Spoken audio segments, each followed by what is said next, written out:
Oh, sorry, wrong setup. Hello everyone and welcome back to the SteemTrail Gaming News. Today is the 8th October of 2018. My name is Kralizec and I will be your host for the evening. So, today we got more news about game streaming. Again, this is not about streaming games to an audience.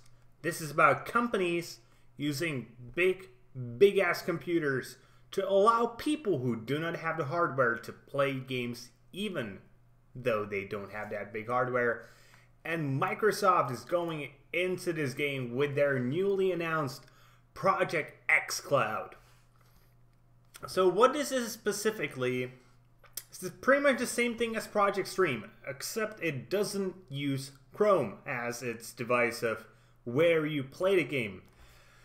So a blog post came out and it said essentially this: "We are testing Project X Cloud today. The test runs on devices which include mobile phones, tablets, paired with an Xbox wireless controller through Bluetooth, and it's also playable using touch input.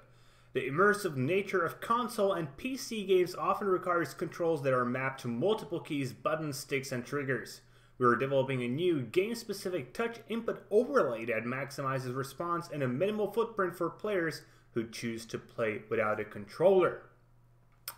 So at the moment, if you want to use this, or more specifically Microsoft wants to use it, they need at least 4G or 5G cellular networks, and it uses Microsoft Azure, which is the Microsoft's cloud computing service, as a way to provide you with the hardware essentially.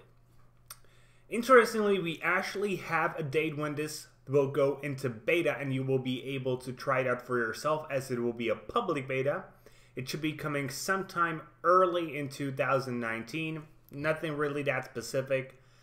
And yes, it is Project Stream, which we talked about a few days ago and then in yesterday's podcast.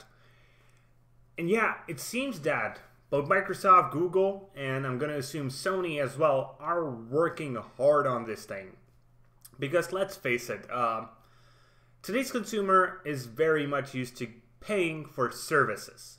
They're really paying for a piece of hardware. They're used to buying Netflix instead of buying like a physical key they need to stick into their satellite dish, as it used to be the case when you wanted to get premium channels on your TV. People are used to getting Google Music, or what's the other one? I don't use it, so I forget. Spotify, to get their music instead of going to the shop and buying CDs.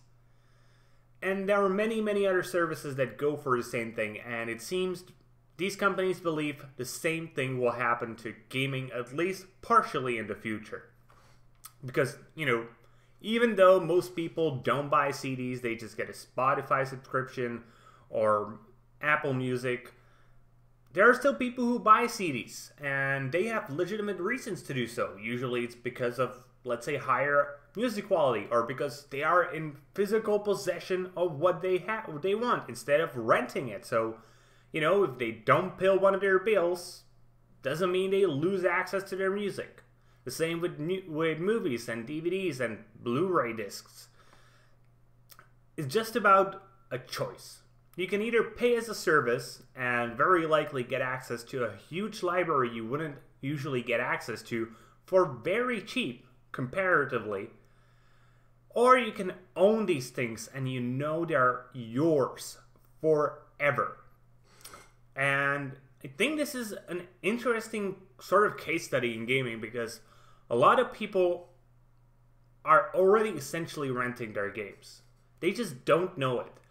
If you go into Steam's TOC and you actually read it carefully, which I'm pretty sure like nobody does, you will figure out that you're not really the owner of those games. Steam is still the owner, but they are associated with your account, but your account can be banned for violating their rules. And you can just lose access to your games even though you have bought them and you paid money for them, but you do not own them. So I think a lot of people and I'm going to assume this is probably the case for console gamers, they're not really owning them, will be probably okay with just having games as a subscription. And the more I think about it, and I know I've been mostly saying that this is a feature I think mostly console players will want, with what Tiger yesterday said, where he said this could be like an entryway into PC gaming, I think I actually have to give him a point. There are a lot of gamers who don't spend $1,000 on their computer. They spend like $500 because they just don't have the money.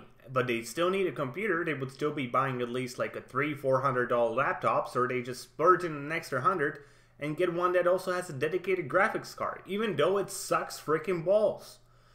But this gives them an option to actually save the $100 on the notebook, get maybe actually a better notebook, because they don't have to be concerned about gaming on it.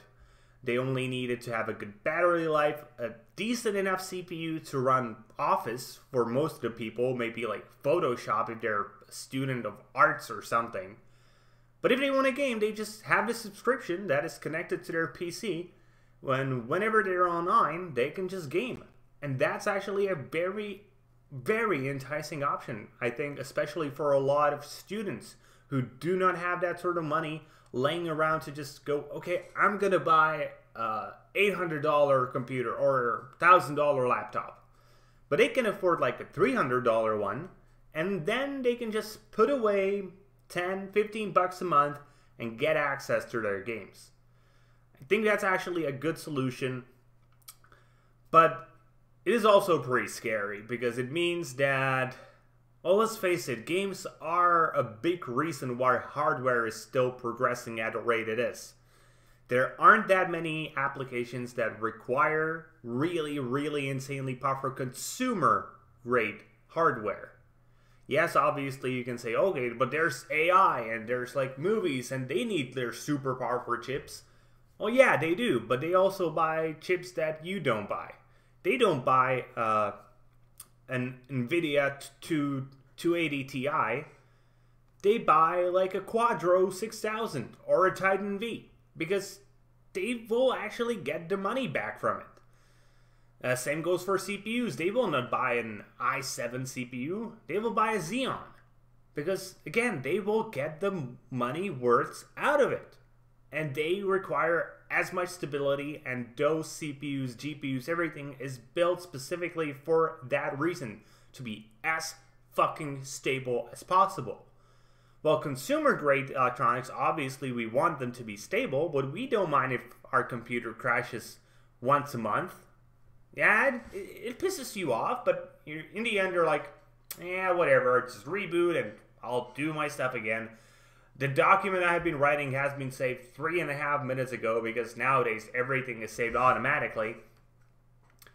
But if you're like in a process of rendering a scene for the next Avengers, and it's been rendering for 2.5 days already, and suddenly your computer crashes, that's a fuck ton of money lost. That's not the case for your average consumer. So, is the future just going to be bare bones computers that just use cloud computing?